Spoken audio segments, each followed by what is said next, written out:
就现在的 AI， 就这个大模型的发展，似乎看出来它确实能够超过80%、90%的人的智力。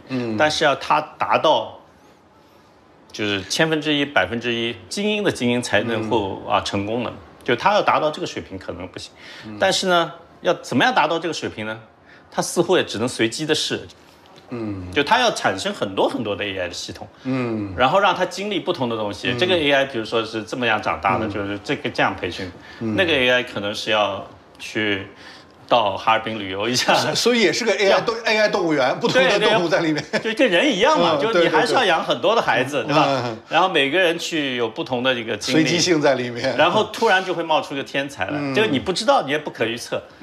但如果要这么说的话，那你要养很多很多的 AI，对吧？那很多很多的 AI，那最后也优胜劣汰，也是要通过进化。那人类已经经过几亿年的进化，它的进化就一定比你好吗？不知道。还有就是，最后你如果用数量来取胜的话，那拼得过人类，那就看谁的能耗了，对吧？对 ，AI 现在能耗跟人还是差得非常远。Our mistake is not to use markets to organize economic activities. Our mistake is not to hope that technological innovations will deliver real improvements to the way we live our lives. Our mistake is the tendency to think that markets and technology by themselves can define human purposes and ends. They can't. And when we put too much faith in them, when they become a kind of faith, almost a kind of religious faith, markets and technology, then we're bound to be disappointed. And when the disappointment comes, the disappointment may take harsh, dangerous forms. So the situation is so complicated. What kind of solution we can provide? We try build dialogue, but very difficult.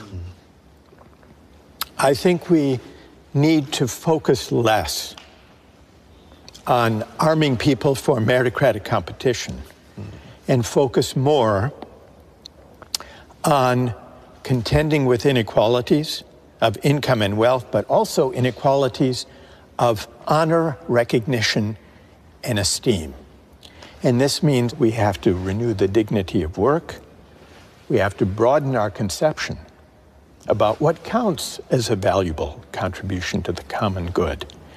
And we need the kind of class-mixing institutions in civil society that will lead us to encounter one another, to be in one another's presence, not only in our phones, all the more so when our societies are divided and polarized, because the people we encounter tend to be people only like ourselves. We need to overcome that.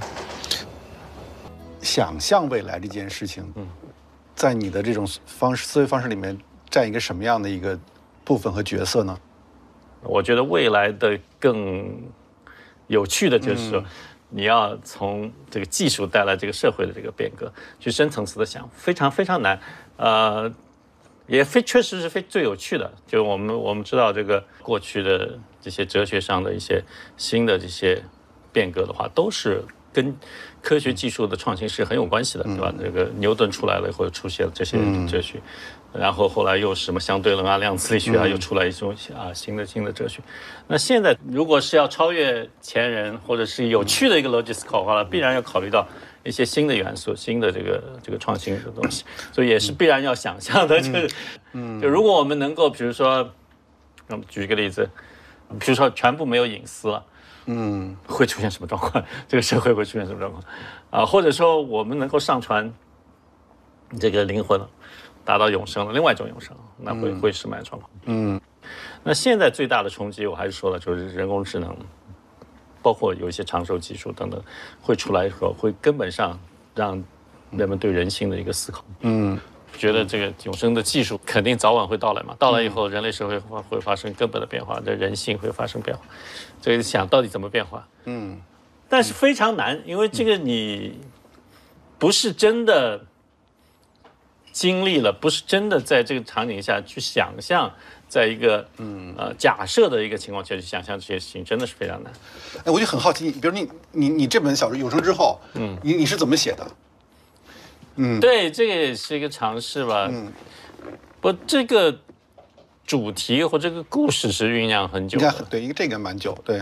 而这个写这个东西是确实是在玩的过程当中嘛，就是我是在阿拉斯加的一个游轮上，它是一个有冰天雪地的地方，困在那个地方，就游轮在开嘛，你就观察这个无比壮观的这个风景冰川，但这个风景基本上每天都一样嘛，就是这个你肯定是会想不同的事情，所以我甚至于认为，就人类社会这本小说里也是，人类社会最容易被颠覆，就人性会被颠覆的。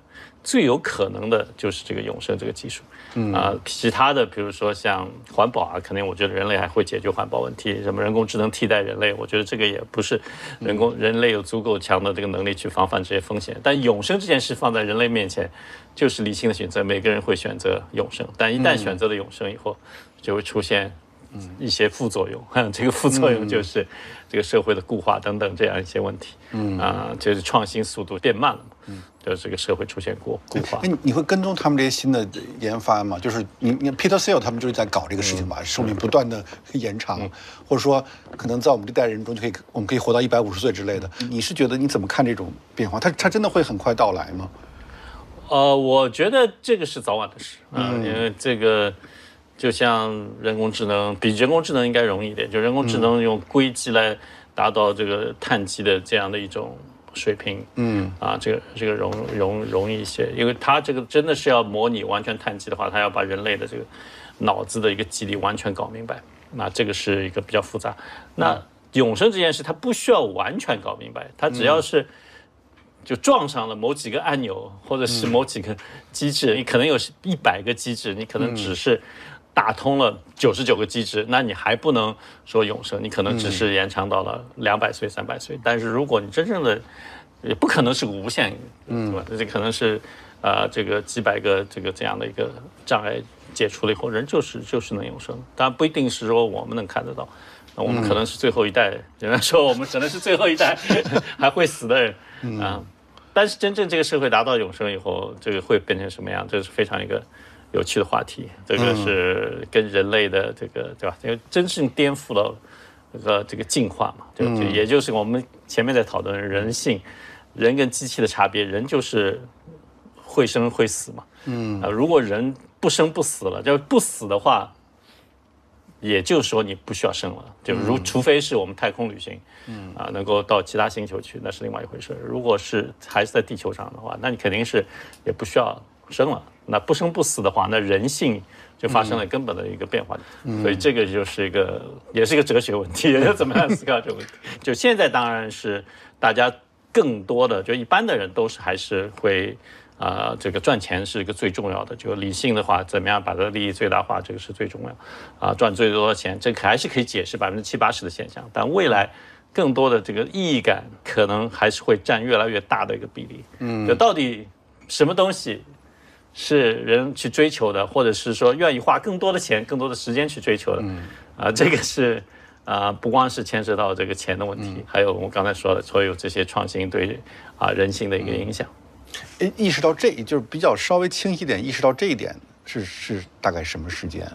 就是前2年开始构思是有一定的这个对我的有一定的触动吧，就尤其是写这本书的时候，这本书也是一个意义感嘛，因为从个人的生命来看的话，它确实是肯定是要选择永生的，对吧？但是不是会有一些人说为了后代，为了整个社会会追求一个不同的意义感？这个是一直思考的。然后旅游嘛，本身就是一个精神的需求的享受，你很难说为什么我愿意去这个景点，为什么我愿意去那个地方？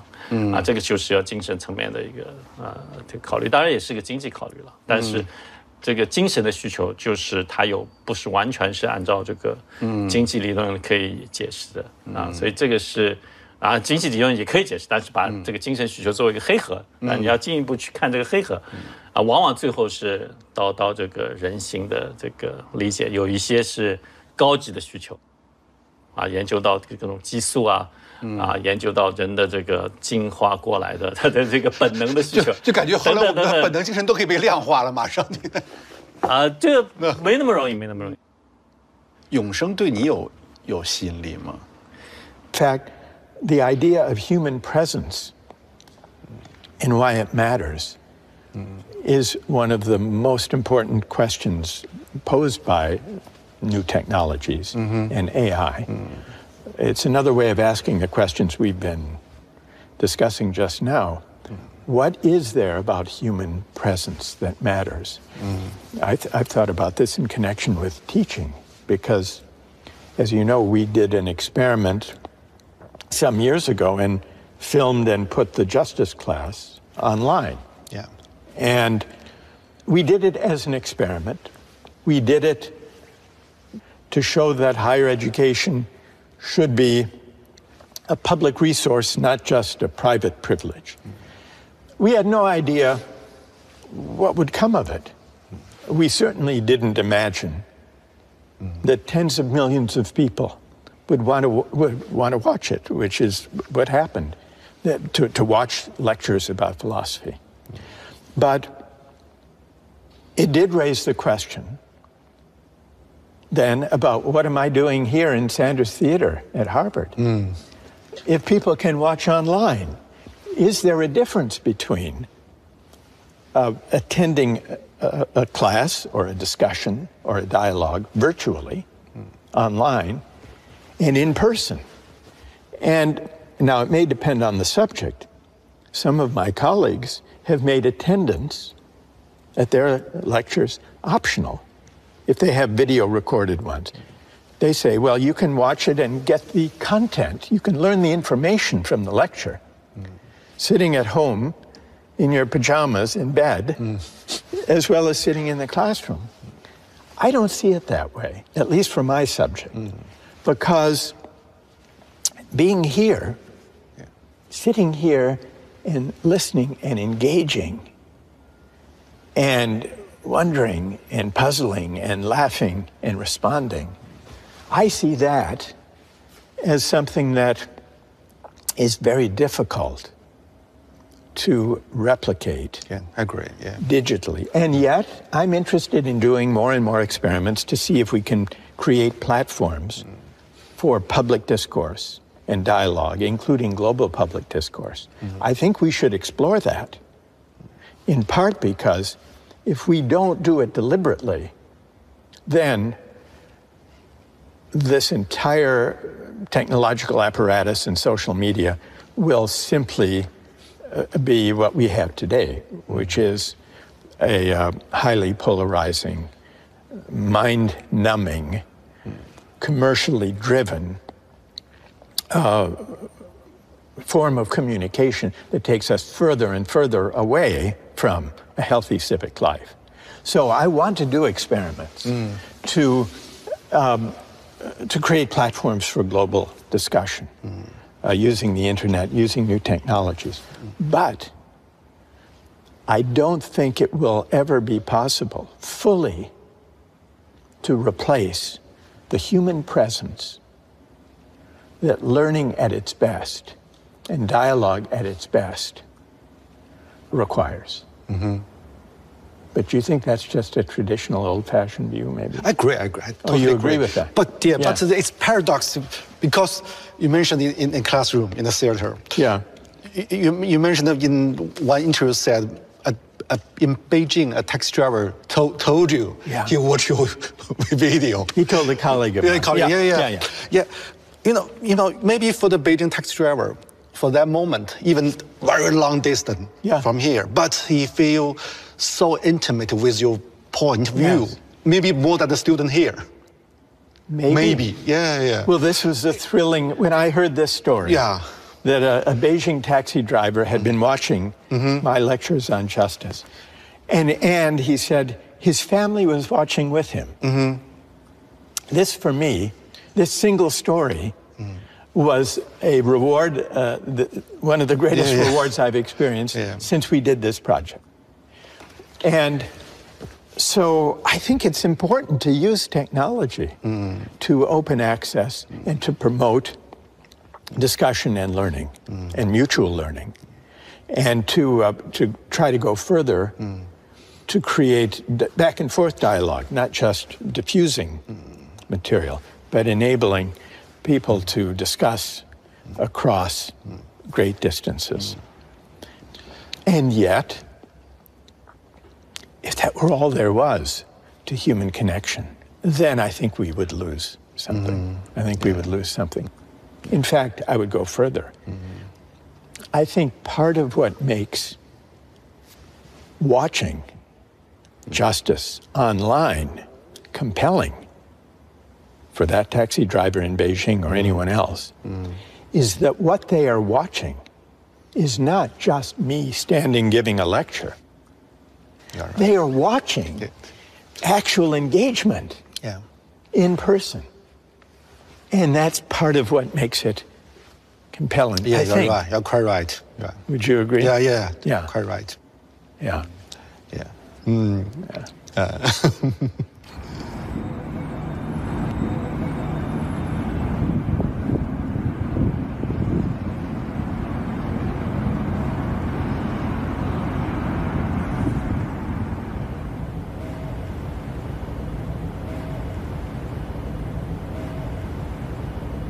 Even though it holds about 1,000 people, it feels intimate. Do you see what I mean?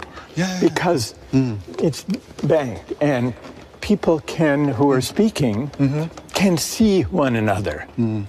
And it feels intimate. It feels like a seminar, almost. Yeah. And that's what I love about it. What kind of role the intimacy played in the thinking, in the debating? How important it is? It's very important because it allows for dialogue.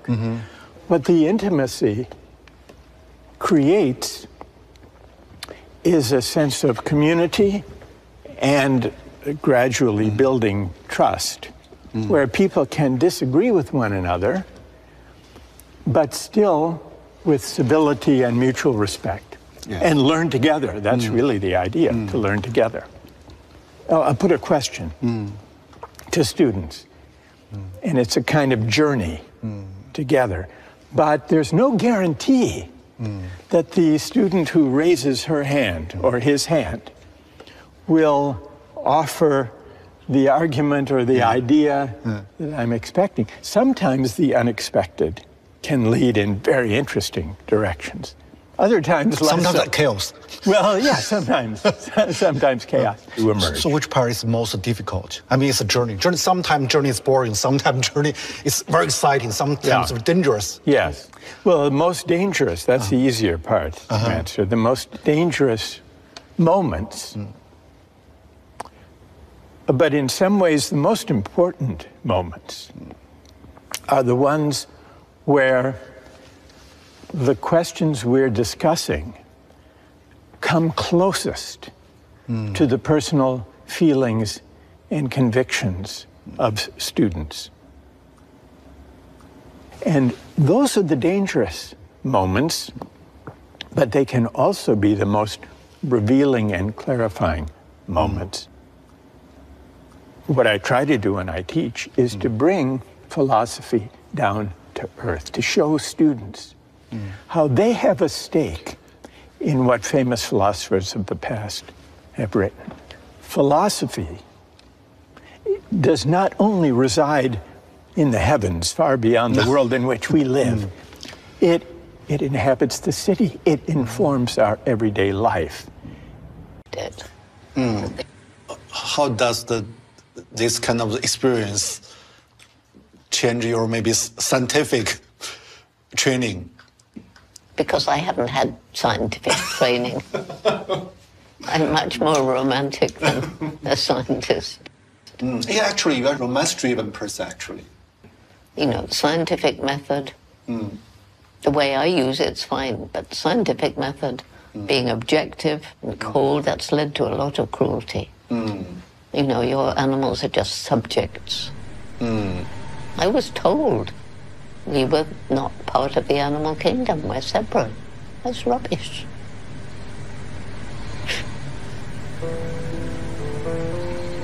When I was 10 years old, I'd loved animals all my life, and I read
up every day at 6 a.m., staying out in the fields, out in the forest, every day until darkness fell.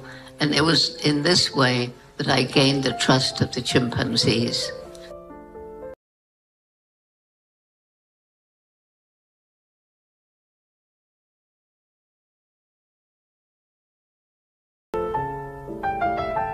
And the most exciting thing that I then found out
was my dog, Rusty.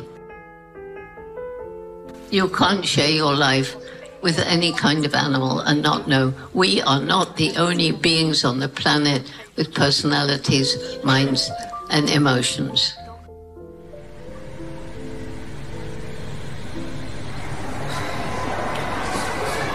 来这边走，这边走。真古道尔他关注的已经不是简单的科学、人类学，或者是心理学，或者是动物学了。他关心的是真正的人学，是考虑人、地球、生命到底是怎么回事。所以他一开始，你看他的这些研究方法，他的一些方式呢，很多是这种描述性的。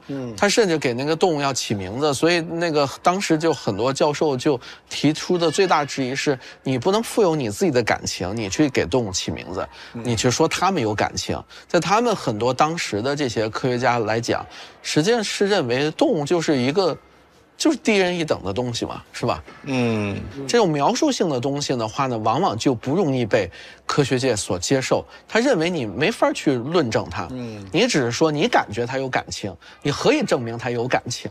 所以真的反驳是你何以证明他没感情，对吧？因为我们人是有感情的，你为什么说他们就没有感情？我们也是生命，他们也是生命，所以这就是我们去理解的真所做的这些工作啊，学术的研究啊等等，他的方法是另一个世界的方法，他是特别的那种非暴力的，不抵抗的。但是我永远是一个观察者，我永远是想去作为我的一些行动，去试图去改变。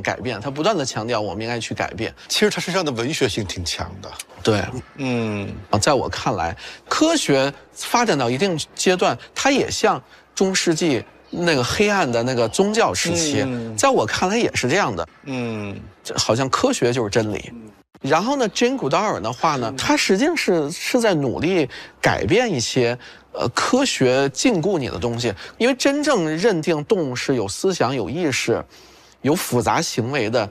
Jane 的年代其实是已经极其先锋的，甚至可以说在那时候大部分是反对的。他就像当年达尔文拿着他的论文去在皇家学会去宣读的时候，也是被人唾骂的。那个状态你可以想象，你像那个 Richard Carson 写那个《寂静的春天》的都多晚了，那时候72年嘛，西方才开始有环保的意识。那过去的话呢 ，DDT 666那些还专门拿诺贝尔奖呢。人们觉得这发明一种那个农药杀虫剂，杀死那么多所谓的害虫，这是一个多好的事情。所以这个观念转变也就是这几十年。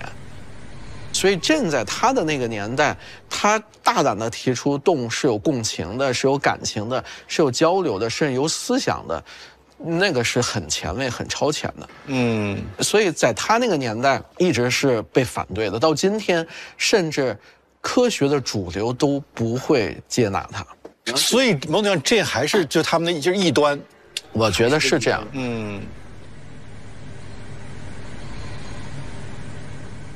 In 1970s, you try to give the human side of chimpanzee, and it's still kind of controversial feedback from the academic.